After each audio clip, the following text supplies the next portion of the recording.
c'est Jack Carter qui vous parle. C'était en juin 1911. Ce soir-là, Nick et sa chère et tendre Ida prenaient congé de leur ami McCluskey, chez qui ils venaient de dîner. Écoutez, au revoir Ida, oui. Au revoir Nick. Au revoir. Nous sommes ravis que vous ayez pu nous consacrer cette soirée. Bonsoir, monsieur McCluskey. Encore tous nos compliments à votre femme. Les escalopes au maïs, c'était un régal. Bonsoir, Mac. Un de ces jours. Et à bientôt. À bientôt. Quelle heure est-il? 00h30. On pourrait peut-être rentrer à pied, non? Oh, volontiers. Oh, après un tel dîner, un peu d'exercice nous fera du bien. Oui. Ils sont charmants, tes amis McCluskey. Ah, n'est-ce pas? Je suis content qu'il t'ait adopté. Oh, elle, c'est un cordon bleu, dis donc. Et lui? C'est un bon policier? Ah, tu sais, pour avoir été nommé chef de la police de l'État de New York, faut pas être le premier venu. Bien sûr. Non, il a réussi à organiser une police très efficace. Malheureusement, surtout à New York, le nombre de bandits ne cesse d'augmenter. Et les effectifs sont devenus insuffisants. C'est pourquoi Mac me demande souvent de prendre en main certaines affaires délicates. Oh, et puis tu as réussi pour lui des arrestations sensationnelles. Ce que j'aime avec lui, c'est qu'il n'est pas timoré. Il me laisse entièrement le choix des moyens, et quels que soient ses moyens, il me couvre toujours. Hein, c'est un homme qui sait prendre ses responsabilités. Oui, pour lui, n'importe quelle solution est bonne du moment que le coupable est arrêté. Oui, sur ce point, nous nous entendons parfaitement. Puis en plus, c'est un type qui n'est pas dépourvu d'humour. Même dans le travail? Oui, même dans le travail, et c'est pas fréquent, tu sais. Nick. Quoi? Regarde.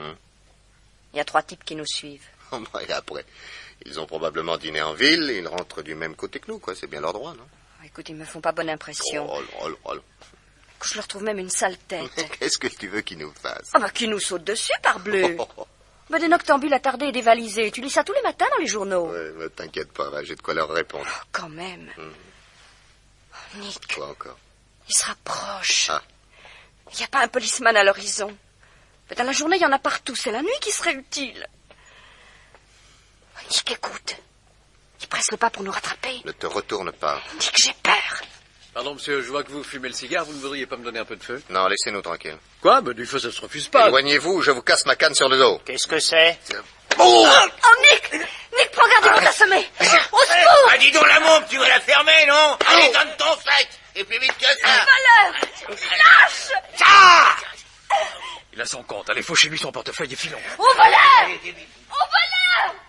Oh, Nick! Oh, Nick, réponds-moi. Oh, mon Dieu, qu'est-ce qu'ils lui ont fait? Au secours! Au secours! Oh, un policeman! Policeman! Policeman! Voilà, qu'est-ce qui se passe? Nous venons d'être attaqués par 3 bandits. Par où sont-ils partis? Par là! Ils ont volé mon sac et le portefeuille de mon ami qu'ils ont assommé. Oh, mais dites donc, il en a pris un bon coup, hein? Il n'est pas mort, au moins. Non, il respire. Oh, mais écoutez, je vous en supplie, il faut faire quelque chose. Le transporter à l'hôpital. Ah oui, c'est ça. Oh, ma tête. Oh, Nick, mon chéri, on va te transporter à l'hôpital. Non, ça va passer, va appeler un cab. Oui. Ida, ramène-nous à la maison, tu vois. Tu penses bien que je vais pas te quitter? Je vais chercher une voiture, il y en a une là-bas. Ah oui, s'il vous plaît. Voilà, elle arrive.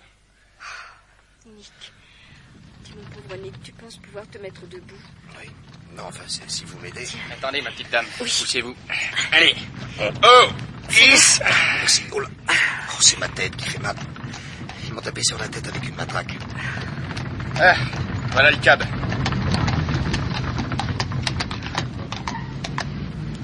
Attendez que je vous aide à monter. Ah oui, merci. Merci.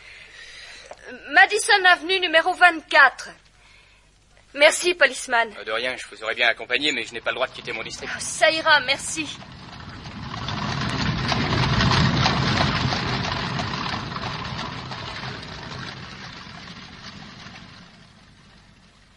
Bonjour, docteur. Bonjour, mademoiselle. Je vous ai fait lever de bonne heure. Merci d'être venu si vite. Oh, pour mon ami Nick, il n'y a pas d'heure, vous le pensez bien. Et qu'est-ce qui se passe? Hier soir, en rentrant de dîner chez des amis, nous avons été attaqués par 3 voyous. Par exemple? Ils ont volé mon sac et le portefeuille de Nick, mais ce ne serait rien s'ils ne s'étaient pas acharnés sur lui. Ils l'ont assommé à coups de matraque sur le crâne et ce matin, il se plaint de maux de tête épouvantables. Vous savez qu'il n'est pas douillet et les douleurs dont il souffre m'inquiètent beaucoup. Nous allons voir ça. Et puis il dit des phrases qui n'ont pas de sens. C'est la fièvre. Mais non, il a 37. Ah? Venez le voir. Entrez, docteur. Alors, mon bon ami, c'est comme ça qu'on fait de la boxe après le dîner? Ma tête. Oh, que j'ai mal. Bonjour, Perkins. Où souffrez-vous exactement? Ici. Oui, ici et à la nuque. Mais je ne sens rien d'anormal. Aïe! En tout cas, rien de cassé. Une petite échymose ici, mais vraiment 3 fois rien. Couvrez-vous, docteur, le temps est à la neige. Pardon? Non, je dis couvrez-vous, le temps est à la neige. Mais Nick, nous sommes au mois de juin. Ah oui, mais j'ai vu tomber des flocons sur le jardin. Des flocons de neige? Oui. Non, mais vous pouvez pas les voir, ils ont fondu au soleil. Oui. Oui, bien sûr. Allons, Nick, ne vous inquiétez pas, rien de grave. Je vais vous donner une potion qui calmera votre mal de tête. Il faudra essayer de vous lever et d'aller prendre l'air dans votre jardin. Ah, je peux pas sortir, il m'a enfermé. Mais qui? Mais vous? Alors oui, le docteur est là, alors vous ouvrez les portes pour qu'il ne sache pas. Mais quand il sera parti, vous recommencerez à m'enfermer. Mais Nick, tu dis des bêtises, écoute. Oui, tout ça n'a aucune importance. Dites-moi, Nick, cette nuit, malgré ces maux de tête, avez-vous pu dormir un peu? Qui ça, moi? Très bien, je vois même pas pourquoi vous me demandez ça. Ah bon, parfait. Excusez-moi. Allons, ce qu'il vous faut, c'est beaucoup de repos et du grand air. Le mieux serait de vous en aller un peu à la campagne. Ah, si vous croyez que j'ai le temps. Mais tu le prendras. Ce n'est pas avec cette vie affolante de New York que tu te remettras d'aplomb. Enfin, écoute, essaie de dormir un peu. Ah, oh, ma tête. Nous vous laissons tranquilles. Je repasserai ce soir voir un peu comment vous avez passé la journée. Merci, Perkins.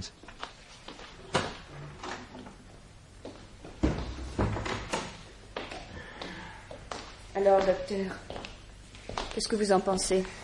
Physiologiquement, il n'a rien. Quant aux bêtises qu'il raconte, je n'aime pas beaucoup ça. Non plus. Il a eu certainement un choc interne qui affecte le cerveau, mais en quelle mesure? Il est prématuré de se prononcer. Il faut attendre. Envoyez-le à la campagne dans le calme absolu. Oui. Chez son frère, il serait très bien. Son frère le pasteur? Oui. Il a une petite paroisse dans le Kentucky au milieu des champs. Son fils Jack, qui travaille avec Nick, pourrait l'accompagner là-bas et veiller sur lui. Je crois que ce serait la meilleure solution. Oui, en effet. Qu'il prenne un bon mois de campagne. Et il nous reviendra complètement retapé. J'espère. Eh bien, après 3 semaines de campagne chez papa, Nick n'était pas retapé du tout. Les maux de tête avaient disparu, il dormait et mangeait bien, mais les facultés mentales ne fonctionnaient pas normalement. Loin de là. Nick, encore un peu de porridge. Oui, je viens. Dis-moi, Nick, pourquoi ne te rases-tu pas? Avec cette barbe de 3 semaines, tu commences à ressembler à Robinson. Non, tu saurais que dans les périodes où je pêche la truite, je ne me rase jamais. La barbe attire le poisson. Alors là, tu vas fort. Non, du fond de l'eau, la truite voit ma barbe démesurément grossie, elle s'imagine que c'est une herbe nouvelle qu'elle ne connaît pas, elle s'approche pour voir et hop, un poisson de plus. Quand même, pour les gens d'ici, j'aimerais mieux que tu te rases et que tu te fasses couper les cheveux. Ah oui, et l'autre jour, il y a une bonne femme qui m'a pris pour un clochard. Elle a couru se barricader chez elle. Bon, je vais m'étendre un peu au soleil. Mais oncle Nick, il est 9 heures du soir, il n'y a plus de soleil. Mais si. Allons nous coucher, je monte avec toi. Non, fichez-moi la paix, je vais aller me coucher au soleil. Au clair de lune, tu veux dire? Comment, il y a un clair de lune et tu ne me le disais pas? Passez-moi un fusil. Pourquoi faire? Les coups de fusil au clair de lune, ça fait fleurir les géraniums? Mon fusil est en réparation. Ah, tant pis. Bon, je vais m'étendre au clair de lune.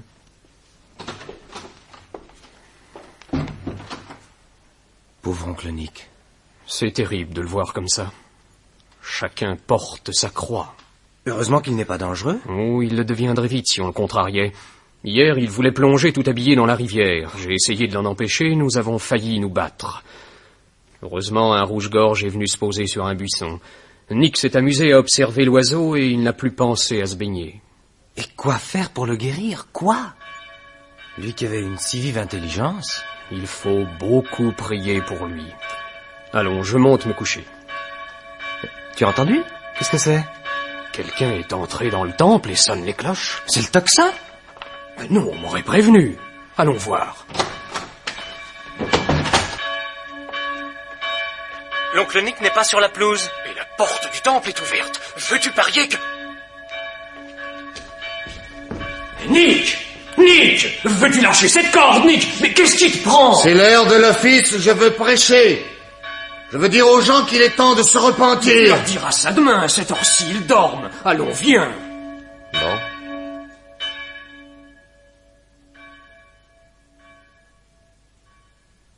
Des paysans étaient accourus et l'on eut bien du mal à leur cacher que c'était le frère du pasteur qui avait fait des siennes. On ramena l'oncle Nick à New York, et le docteur Perkins le fit examiner par un psychiatre. Alors, docteur? J'ai assisté le professeur. Il n'est pas du tout optimiste. Oh, mon Dieu. À toutes les questions qui lui ont été posées, Nick a rarement donné des réponses sensées. Et maintenant, ce qui est plus grave, il commence à avoir des idées fixes. Des idées fixes? Oui. Aujourd'hui, il n'a parlé que de gilet bleu. Gilet bleu? Et il a reproché au professeur de ne pas avoir de gilet bleu. Il estime que le monde entier doit porter des gilets bleus. Et quoi faire? Attendre. Il est possible qu'à la campagne, le changement de cadre ne lui ait pas été favorable. À New York, au milieu de ses objets familiers, peut-être retrouvera-t-il son équilibre psychique. Encore faudrait-il le surveiller de près. Je ne le quitterai pas. La nuit, je coucherai dans le bureau, à côté de sa chambre. Quoi qu'il arrive, je serai là. Essayons ce régime. Si cela s'aggravait, il faudrait songer à le mettre en clinique. Oh, nous n'en sommes pas encore là, Dieu merci. Nick fut donc réinstallé chez lui, à New York. Mais il ne voulait aller que dans son jardin. Il refusait aussi de se raser et de se faire couper les cheveux. On ne voulut pas le contrarier, puisqu'il n'allait pas en ville. Et il vécut là une 8aine de jours, assez paisible. Une nuit, le téléphone se met à sonner. Couchant dans le bureau, je ne suis pas long à répondre. Allô? Allô, c'est Jack Carter? Oui? Ici McCluskey. On vient de m'appeler au poste de police du 4e district. Nick vient encore de faire des bêtises. Nick? Mais il dort. Vous m'étonnez. S'il était sorti de sa chambre, je l'aurais entendu. Attendez une seconde. Il n'est plus dans son lit, il s'est échappé par la fenêtre. Arrivez tout de suite au poste du 4e district, dans la 23e rue. Je vous y rejoins. D'accord. Je m'habillai en hâte et passai chercher Ida. Une demi-heure plus tard, nous étions au poste de police. Voici l'inspecteur Gallenson. Il va vous raconter ce qui s'est passé. Eh bien, vers minuit, nous avons été appelés au téléphone par le maître d'hôtel d'une demoiselle Maud Cavendish, qui habite un hôtel particulier près de Central Park. Sans la moindre raison, Nick Carter a forcé sa porte et il l'a ligoté et bâillonné. Oh, c'est insensé. Ah, je ne vous le fais pas dire. Mais il ne lui a pas fait de mal, au moins. Parce qu'on est arrivé à temps. Heureusement, Miss Maud avait pu se glisser et poser le coude sur un bouton de sonnerie qui se trouvait par terre sous son secrétaire et qu'elle pressait habituellement avec le pied. Le maître d'hôtel est accouru. Il a menacé avec son revolver M. Carter, qui n'a plus bougé jusqu'à notre arrivée. Le mieux est de l'interroger lui-même. Où est-il? Dame, on l'a mis au violon. Visiblement, il n'est pas dans son état normal. Au cas où il aurait une crise, vous comprenez, hein? Vous avez bien fait. Si vous voulez bien entrer dans ce bureau, je vous l'amène tout de suite. Oh, mon Dieu, en voilà une histoire. Soyez calme. Attention, le voici. Alors, Nick, qu'est-ce qui vous a pris? Je sais pas. Je me suis réveillé en nage, alors j'ai voulu prendre l'air. Je me suis habillé, comme je savais que Jack ne m'aurait pas laissé sortir, j'ai sauté par la fenêtre. Il faisait bon. J'ai marché. Je suis passé devant un hôtel particulier au premier étage, il y avait de la lumière. J'ai aperçu une très belle jeune femme qui écrivait, alors j'ai eu envie de bavarder avec elle. J'ai pris mon passe-partout, j'ai ouvert la porte d'en bas. Sans faire de bruit, je suis monté. Et je suis entré dans sa chambre. Oh, Nick. Elle s'est mise à crier. Ça m'a agacé, je l'ai bâillonné avec mon mouchoir. J'ai arraché des embrasses de rideau, je l'ai ligoté. Voilà, c'est tout. Et le valet de chambre est arrivé. Oui. Oui, je sais pas qui l'a prévenu, d'ailleurs. Nick, qu'est-ce que tu as là qui dépasse de ta poche? C'est une photo de la dame. Oh. Je lui ai prise en souvenir. Donnez-moi cette photo, Nick. Je la lui rendrai. Dommage. Je lui dirai que vous êtes mon ami et je lui demanderai de ne pas porter plainte. Porter plainte, pourquoi? J'ai rien fait de mal. On ramena Nick à la maison, et le lendemain, il y eut une conférence chez le psychiatre. Après quoi, le docteur Perkins et McCluskey nous firent part des décisions prises. Après un tel comportement, nous sommes tombés d'accord pour placer Nick en observation dans la clinique du docteur Fletcher, l'éminent psychiatre, expert auprès des tribunaux. Bien sûr. Sa clinique est parfaite. Là, on pourra étudier les réactions de Nick beaucoup mieux que nous ne pourrions le faire nous-mêmes. Je pourrais aller le voir? Ah, mais autant que vous voudrez. Oui, seulement il ne sera pas inscrit sous le nom de Nick Carter. Ah? Pour le docteur Fletcher, comme pour ses collaborateurs et ses malades, Nick sera monsieur Oliver Clapham. Nous ne voulons pas que, pour un accident passager, les gens puissent par la suite douter de l'intelligence de Nick. Sa réputation, sa gloire doivent demeurer intactes. Nous vous en remercions. Merci. C'est moi-même qui le présenterai au docteur Fletcher. Le lendemain, conduit par McCluskey, Nick entrait à la clinique du docteur Fletcher. Il en avait accepté le principe assez docilement, à condition de garder sa barbe, ce qu'on lui accorda volontiers. Par contre, quand on avait parlé de lui couper les cheveux, il avait exigé qu'on lui rase le crâne, ce qui fut fait pour ne pas le contrarier. Mais quand il se vit destiné à vivre dans une salle close avec 7 pensionnaires manifestement inquiétants, il poussa des hurlements.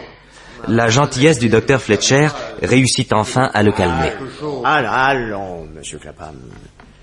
Dites-vous bien que vous ne resterez ici avec nous que très peu de temps. Oui, mais enfin... Alors, je vais vous présenter nos amis. Et voici monsieur Ford, professeur à l'université de Columbia, spécialiste des antiquités égyptiennes. Ravi de vous connaître, monsieur Clapham. Je vous parlerai de l'Égypte et du fameux oiseau sacré qui n'était qu'un canard. Il chantait comme un coq. Cocorico. Très bien, monsieur Ford, gardez-en pour demain. Et maintenant, voici monsieur Russell, architecte. Autrefois, monsieur Clapham, il y a bien longtemps, j'étais très jeune. C'est moi qui ai construit le Parthénon. Ah oui. Vous en avez déjà peut-être entendu parler. Oui, monsieur, et je vous admire. Je voudrais en faire une caserne pour fantassins. Tiens. Une, deux, portez, arme sur l'épaule droite. Docteur, on vous demande au téléphone. Excusez-moi, monsieur Clapham. Je vous en prie, docteur. Et vous, monsieur? On m'appelle Mario Canta. Mais ce n'est pas mon vrai nom. Ah. Je suis Benjamin Franklin. Et j'ai tout lieu de croire que je ferai de très grandes choses. Je suis très honoré, monsieur Franklin. Et en attendant, tout le monde m'en veut quand je pense qu'ils m'ont enfermé à la prison des Thames. Thames? Mais qu'aviez-vous fait? Il paraît que j'avais tué un homme. Oh. Ils sont tous fous et ils inventent n'importe quoi. Oh, oui. Mais moi aussi, j'invente.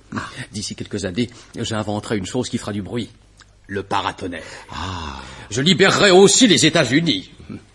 Mais vous, mon cher monsieur Clapham, pourquoi êtes-vous ici? Oh, mais pour rien, cher monsieur, pour rien, parce que je suis monté chez une belle dame que j'avais aperçue à sa fenêtre.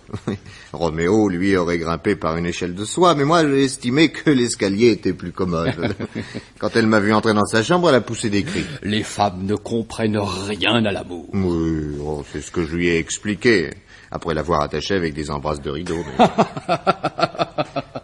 Comme vous m'êtes sympathique, monsieur Clapham. Merci. Nick et Mario Canta devinrent de grands amis. Quant au docteur Fletcher, il apprécia vite l'éducation et la culture de son nouveau pensionnaire, et quand monsieur Clapham manifesta le désir de passer ses journées à la bibliothèque et d'en dresser le catalogue, il accepta sans difficulté. Un jour que Nick classait des livres, il vit son ami Canta et un infirmier traverser la pièce et entrer dans le bureau du docteur. L'infirmier en ressortit seul et s'éloigna.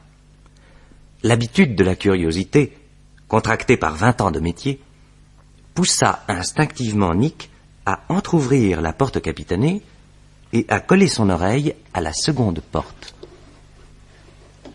Asseyez-vous, monsieur Canta. Merci, docteur, mais je ne suis pas fatigué. Toutefois, Benjamin Franklin ne pouvant demeurer debout devant un simple médecin, je m'assiérai donc. Ne vous donnez pas tant de mal. Je sais, moi, que vous êtes un simulateur. Je ne comprends pas. Vous savez pourtant bien qui vous a envoyé ici. Le juge d'instruction. Une nuit, vous avez forcé le coffre-fort du lapidaire Rosenthal. Et vous avez tué le pauvre homme, qui avait tiré sur vous un coup de revolver bien mérité. Depuis, vous vous êtes fait passer pour fou, et l'on vous a mis en observation ici. Je peux tout pour vous, Canta. Le meilleur et le pire. C'est-à-dire? Rendez-moi le collier, et je vous fais évader. Si vous refusez, je déclare que vous n'êtes pas fou, et c'est la chaise électrique. Le collier, mais quel collier? Puisque vous tenez à ce que je mette les points sur les i, soyez satisfait. Récemment abandonnée par un richissime Anglais, une certaine demoiselle se trouve tout à coup privée d'argent. Elle avait commandé la construction d'une magnifique résidence au bord de la mer et pour faire face à ses engagements, elle se voit obligée de vendre sa rivière de diamants estimée à $100,000. Rosenthal la lui achète $10,000, somme dérisoire mais payée comptant, ce qui l'attire momentanément d'embarras. La demoiselle, s'estimant grugée, décide purement et simplement de récupérer son collier pour le revendre ensuite pierre à pierre. Elle entre en relation avec vous, Kanta, qui êtes un ouvreur de coffre-fort réputé. Et elle vous promet $15,000 si vous lui rapportez le collier. Une nuit, vous pénétrez chez Rosenthal, il vous surprend, et vous le tuez, sans avoir pu l'empêcher de vous blesser d'abord d'un coup de revolver. Impossible de fuir, la police vous arrête. Le collier de diamants qui était dans le coffre a cependant disparu. Je vous demande, moi, où l'avez-vous caché? Vous ne voulez pas répondre, vous vous méfiez. N'ayez pas peur, allez, je ne travaille pas pour la police. La preuve, la voici. Lisez ce petit mot qui vous est destiné. Ayez confiance dans le docteur Fletcher, c'est un ami. Faites tout ce qu'il vous dira et il vous sauvera. Vous reconnaissez l'écriture de la demoiselle? Oui. Ça change tout. Où est le collier? Ma femme faisait le guet dans la rue. Je le lui ai jeté par la fenêtre. C'est elle qui l'a. Où est votre femme? Bien caché. Dites-lui de me rapporter le collier. Après quoi, je vous remets les $15,000 qui vous ont été promis. Et je vous fais évader. Mais vous, personnellement, quel est votre intérêt dans cette affaire? Je désire être agréable à la personne en question, qui m'est particulièrement chère. C'est votre maîtresse. Si je réussis la négociation, elle le deviendra. Vénard. Alors? Je veux mes $15,000 tout de suite. Non, non. Que votre femme rapporte le collier d'abord. Rien à faire. Alors, je dis au tribunal que vous êtes un simulateur. Et moi, je leur raconterai votre petit chantage. On ne vous croira pas. Vous avez déjà eu quelques vilaines histoires, docteur Fletcher. Vous avez touché de l'argent d'héritiers sans scrupules pour garder enfermés ici des gens riches parfaitement sains d'esprit. Il y a toujours eu des non-lieux et j'ai gagné tous mes procès en diffamation. Parce que vous êtes protégé par des politiciens aussi véreux que vous. Et prenez garde, la roue tourne. On vous a à l'œil et si je raconte l'histoire du collier, ça ne vous rendra pas service. Bref, qu'est-ce que vous voulez? Mais je vous l'ai dit. Mes $15,000 tout de suite. Qu'est-ce que vous en ferez? Je les planquerai. Ici? Ce ne sera pas facile. Ne vous inquiétez pas pour moi. $7,500 tout de suite. Et l'autre moitié quand vous rendrez le collier. Non. Tout de suite. Alors il faut vous faire confiance. Mais oui. Bien. Les voici. Parfait. Ma femme viendra me voir cet après-midi. Je lui dirai d'apporter le collier demain. L'après-midi, Mario Kanta fut appelé dans le bureau du docteur.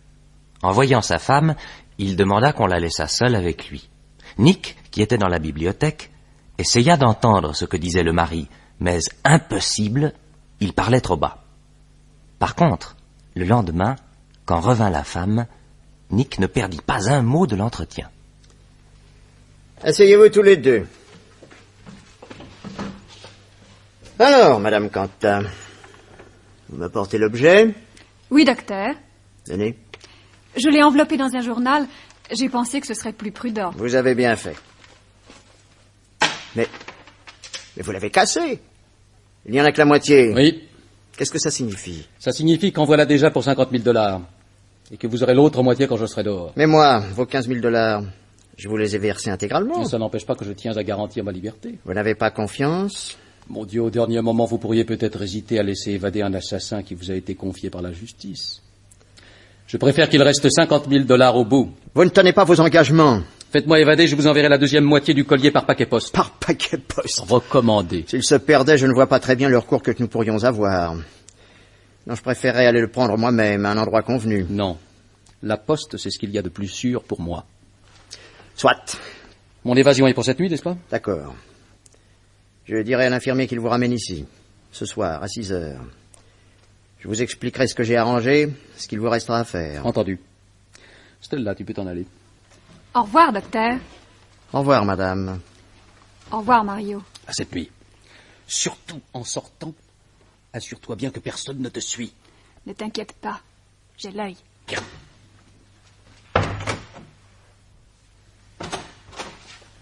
Infirmier, voulez-vous reconduire Monsieur Kanta à la salle commune? Bien, docteur. Monsieur Quentin, s'il vous plaît. Oui.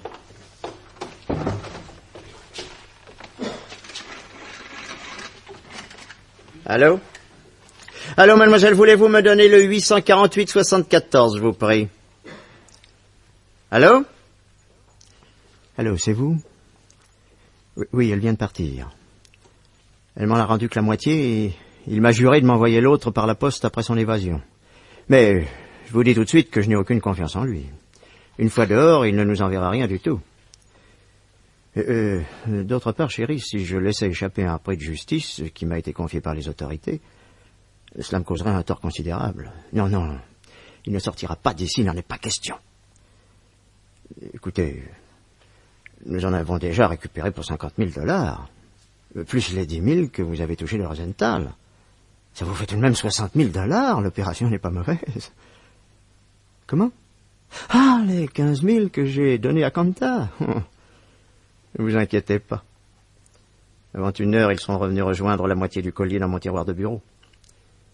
Non, pas ce soir, chérie. J'ai du travail. Je resterai ici tranquillement, à penser à vous. Demain soir, c'est cela? Oui, d'accord. À demain soir, chérie. Infirmier? Docteur? Monsieur Clapham doit être dans la bibliothèque. Emmenez-le dans la salle commune avec les autres. Que tout le monde y soit, j'ai quelque chose à dire aux malades. Bien, docteur. Fermez sur les portes. Monsieur Clapham, si vous voulez bien venir... Oui, voilà. Silence! J'ai demandé le silence. Je me vois contraint, messieurs, à vous mettre au courant d'une chose grave, dont je viens de m'apercevoir tout à l'heure. L'un de vous a volé dans mon bureau une liasse de billets de banque pour une somme de $15,000. Taisez-vous!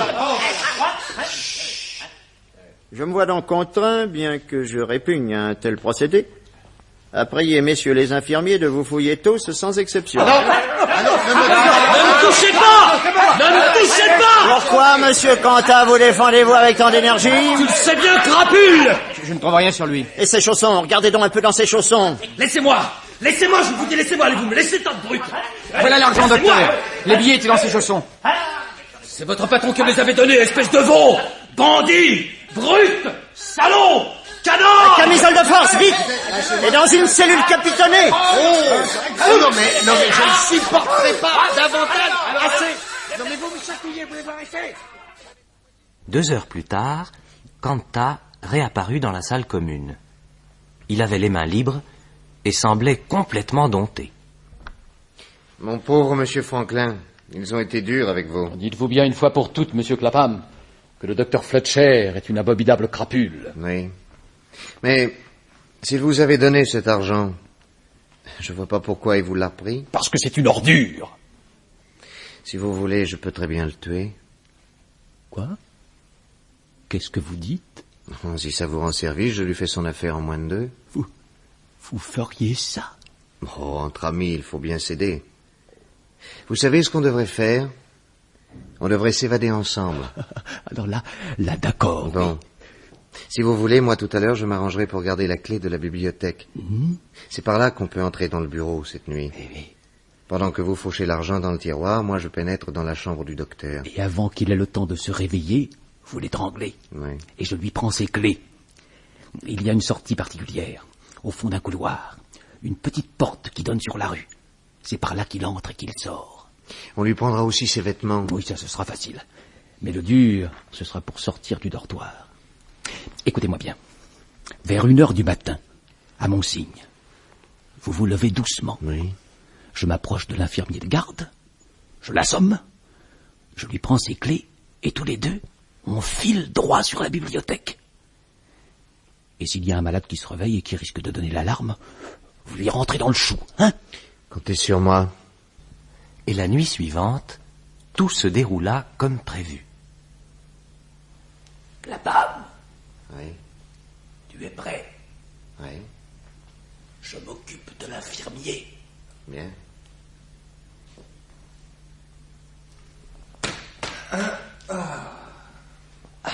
Il a son compte, hein? J'ai des clés. Formidable.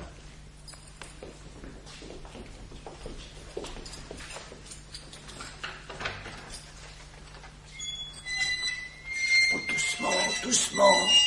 La porte grince. Voilà. À la bibliothèque. Vite. J'ai la clé. La porte du bureau n'est pas fermée. Entrons doucement. Je vais faucher l'argent. Attends. Quand il me l'a donné, il l'avait sorti. Oui, de ce tiroir, là, ici. Passe-moi le coupe-papier. Oui. Et voilà le fric. Oh, dis donc. Tu as vu? Un collier en diamant. Ben, t'occupe pas, j'emmène aussi. Allez, maintenant, tu supprimes le docteur. Écoute. Dans la chambre à côté. Il ronfle. C'est le moment ou jamais. Allez. Bondy. Pendant que tu l'étrangles, je lui fauche ses clés. Oui. Quoi? Qu'est-ce que c'est? C'est fini, il est mort. Tu ne l'as pas étranglé? Non, je lui ai fait le coup du lapin, c'est rapide et ça ne pardonne pas. Bon. J'ai ses clés. Maintenant, les vêtements dans l'armoire, hein? Un par-dessus et un McFarlane. Bon, ça ira. Mets ça. Allez, mets ça. Et filons. D'accord.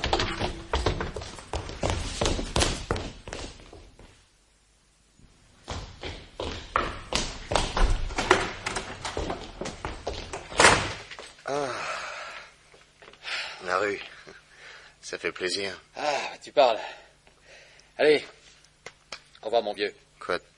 Tu me laisses pas tomber? Oh, je regrette, mais on m'attend ailleurs. Allez, débrouille-toi. Ah non, je veux pas que tu m'abandonnes. Non, moi, j'ai tué le docteur pour te faire plaisir, je veux embrasser ta femme. Si tu m'emmènes pas, je crie. Et ferme-la, espèce de cinglé. Emmène-moi ou je crie. Oh, quel corse-pied, celui-là, tiens. Tiens, un câble. Cocher! Cocher! Allez, monte! Non, t'es gentil. 122e rue, numéro 43.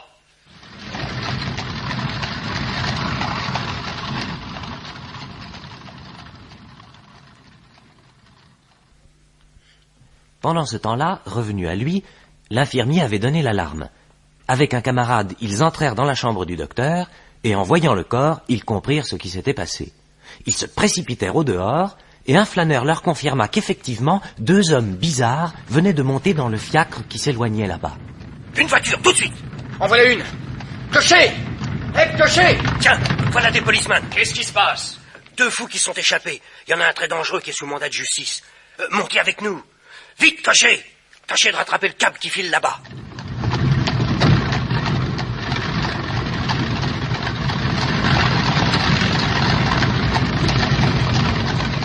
Plus vite! Plus vite! Vous avez emporté les camisoles de force? Dans des cas comme ça, c'est la première chose à faire. Plus vite! Plus vite!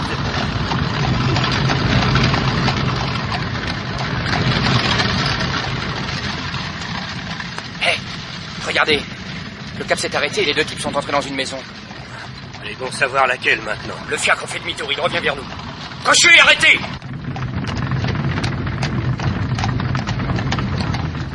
Stop, police! Vous avez amené 2 clients devant une de ces maisons là-bas? Oui? Quel numéro? 43. Merci. Descendons, messieurs. Nous allons faire le reste à pied pour ne pas donner l'éveil. Cocher, attendez-nous là. Les 2 infirmiers et les 2 policemen s'approchèrent du numéro 43. C'était une maison en rez-de-chaussée avec entrée directe sur la rue. Un des policemen sortit un trousseau de clés et, après quelques essais, ils réussirent à entrer sans faire de bruit dans un long couloir. Derrière une porte, au fond, ils perçurent des éclats de voix et tendirent l'oreille. Qui c'est celui-là? C'est Clapham, mon ami. On s'est évadés ensemble. Je lui ai souvent parlé de toi, alors il veut t'embrasser. Allez, embrasse-le et après on file. Il est dangereux? Il a tué le directeur, mais à toi, il ne te fera pas de mal. Tu en es sûr? N'est-ce pas, Clapham? Tu ne vas pas lui faire de mal? Oh, bien sûr que non. Allez, je vous embrasse, Madame Franklin. Ah, vous avez la peau douce, vous. Allez, pas de poésie, on n'a pas le temps. Allez, Stella, tu sais ce que j'ai dans mes poches, Stella? Non. Les $15 000. et la moitié du collier que j'ai repris au docteur. Oh, formidable. Mais tu racontes ça devant Clapham? Bah lui, il est fou. Tout ce qu'il pourra raconter, on ne le croira pas. Allez, les valises sont prêtes? Oui. Bon, alors on file tous les trois. Allez, venez. Mais comment tous les trois? Bah, on prend une voiture et je dépose Clapham loin d'ici. Je ne veux pas qu'il puisse retrouver l'endroit où l'on est. Allez, comme la police l'interrogera sûrement. Ah bon? Comprends. Allez, maintenant, passe-moi l'autre moitié du collier. Elle est sous une lame du parquet. Celle-là. Avec quoi on peut la soulever? Un tournevis. Allez, donne-moi ça. Elle est dure. Donne-moi. Attends, je vais t'aider. Oh, mais t'es pas fou, non, mais abruti, mais qu'est-ce qui te prend? Oh, salaud. Ils vont se tuer. Les camisoles aux deux hommes, mais les lâchez-moi. à la femme, allez, sautons dessus. Mais lâchez-moi, voyons. Mais ça va. Laissez-moi, voulez-vous me lâcher? Je suis Nick Carter. Et moi, je suis Abraham Lincoln. Non, je vais vous expliquer, voyons. Non, rien du tout. Allez, ah non, allez. Les voilà hors d'état de nuire. Allez, en route pour la clinique. Attendez. Il y a la moitié d'un collier en diamant sous cette lame de parquet. C'est vrai, je la vois. Et je la prends. Bon, l'autre moitié est dans la poche de cet homme. C'est encore vrai? Alors, vous voyez bien que je suis pas fou. Je n'ai pas à juger. Allez, ramenez-les à la clinique. Policeman, téléphonez au 827-34 de la part de monsieur Clapham. Je n'ai pas de temps à perdre. Non, mais le 827-34, je vous dis. 827-34. Non, écoutez, appelez le 827-34. Quanta et Nick furent ramenés à la clinique et introduits dans le bureau. Docteur Fletcher. Vous n'êtes pas mort? Lequel de vous deux m'a frappé? Moi, docteur. J'ai fait croire à monsieur Kantak que je vous avais tué. En réalité, je vous ai fait une prise chinoise qui prive un homme de ses sens pour une demi-heure à peine, le temps de prendre le large. Mais pourquoi tu ne l'as pas tué? Parce que je suis Nick Carter. Carter, vous Clapham, vous êtes fou. Non, docteur. Clapham n'est autre que Nick Carter et il n'est pas fou. J'en réponds comme de moi-même. Mais enfin, McCluskey... Mac, ayez la bonté de me desserrer cette boucle et de me faire enlever cette camisole de force. Messieurs les infirmiers, veuillez libérer monsieur Carter. Oh, Ida, Jack, vous êtes venu? Je dormais quand le policeman à qui vous aviez indiqué mon numéro m'a téléphoné. J'ai aussitôt convoqué Ida et Jack, car j'imagine que nous avons beaucoup de choses à nous dire. Oui. Passez donc les menottes à Fletcher et à Mario Kanta. Qu'est-ce que ça veut dire, maintenant? L'heure de la vérité a sonné, docteur Fletcher. J'ai le plaisir de vous confirmer ce que vous a dit McCluskey. Je ne suis pas fou. Et si j'ai fait semblant de l'être, c'était pour savoir si Mario Kanta était un simulateur ou non. Le meilleur moyen d'être fixé était de me faire enfermer avec lui. Donc je peux vous affirmer qu'il est sain d'esprit. Et j'ai fait d'une pierre deux coups, car en l'observant, en écoutant aux portes, j'ai acquis la certitude que vous êtes, docteur, un escroc et un maître chanteur. Il y a une chose que nous avons tenue secrète, McCluskey et moi. C'est que, dès le début de mon enquête sur l'assassinat de Rosenthal, j'ai su qu'un collier de diamants avait été volé. Dans le coffre, j'ai trouvé un écrin vide et une photographie de ce même écrin ouvert, présentant dans toute sa magnificence un collier que j'ai cru reconnaître. Il me semblait bien l'avoir vu au cou de Miss Maud Cavendish. Le fondé de pouvoir de Rosenthal me confirma que son patron venait d'acheter ce collier à une dame dont il avait eu le nom par discrétion. Plusieurs photos du collier avaient été faites pour prospecter des acheteurs éventuels. Je suis donc allé chez Miss Maud, qui a nié farouchement que ce collier lui ait jamais appartenu. Je savais qu'elle mentait. Et si elle mentait, c'est qu'elle avait trempé de près ou de loin dans cette affaire de vol suivie d'assassinat. Alors, j'ai employé les grands moyens. Je l'ai ligoté et bâillonné pour fouiller en toute tranquillité. Et j'ai trouvé ce que je cherchais, une photo représentant Miss Maud Cavendish en robe du soir, avec autour du cou le collier en question. J'avais la preuve qu'il me fallait. Mais voilà que surgit le maître d'hôtel. Il me braque un revolver sous le nez. Alors je saute sur l'occasion pour jouer une fois de plus les fous. Une nouvelle occasion de me faire enfermer. Une fois dans la clinique, je n'ai plus lâché Mario Kanta, et si je lui ai suggéré de nous évader, c'était pour récupérer la moitié du collier qui était dans ce bureau et l'autre moitié sous une lame de parquet chez lui. Mais alors, Nick, le soir où tu as sonné les cloches, c'était de la comédie? Pour nous faire croire que tu étais fou? Mais naturellement. Mais enfin, Nick, je n'ai pas rêvé. Oh. Nous avons bien été attaqués, tu as bien reçu des coups de matraque sur le crâne. Oui, les matraques étaient bourrées avec de la ouate, mon chéri. Oh. Et les bandits étaient 3 inspecteurs soigneusement choisis par McCluskey. Oh non, non, non, décidément, non, je ne m'habituerai jamais. Ah, mais écoute, tu n'as pas le droit de jouer avec mes nerfs comme tu l'as fait. Sais-tu ce qui va arriver? Non. Tu vas finir par me rendre folle alliée. Ah bon. Infirmier, voulez-vous faire choisir à mademoiselle une camisole de force, s'il vous plaît?